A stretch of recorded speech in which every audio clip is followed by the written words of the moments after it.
that those guys took that stand. It didn't personally bother me. I understand that the police were not happy about it in St. Louis, and I understand that. But I think it didn't bother me that much because I still think there are a lot of questions about the grand jury testimony and how well the prosecutor did. So I think sometimes, it's a slippery slope. Where do you decide that platform is okay? But it was a handful of guys, and they made their choice. The Miami Heat did it with Tavon Martin. They came out, they were wearing, most people at that time, a big majority felt that George Zimmerman was not the greatest character, so, there wasn't a big outrage. Never when the Clippers came out, because of Donald Sterling. That's right. And they wouldn't wear the jerseys, but everybody at that point felt like Sterling, was a bum.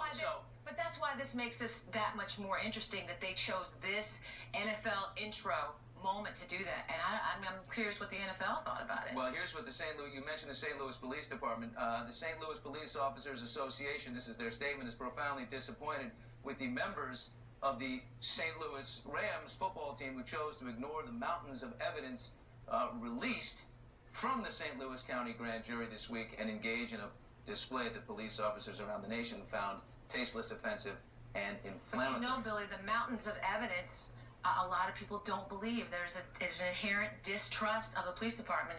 I understand how they feel, but I think they need to work more on their relationship with the community and less in going in on these football players. I read an interesting article in the Atlantic Monthly, and it talked about, in the article, written by a black writer who said, there's a lot of outrage, of course, but I think this is the tipping point. This event in Ferguson was the tipping point. So it was the next one because no one can deny there's a problem. There is a sentiment that between white police officer and young black guy, there's a problem. Right, no accountability. In this article, it said this might not be the perfect example, but it was the next example because, when you debate which person came in as the aggressor, right. Michael Brown has a surveillance video seconds before bullying a guy in the store. Does that mean you have to shoot him dead? Never. Yeah.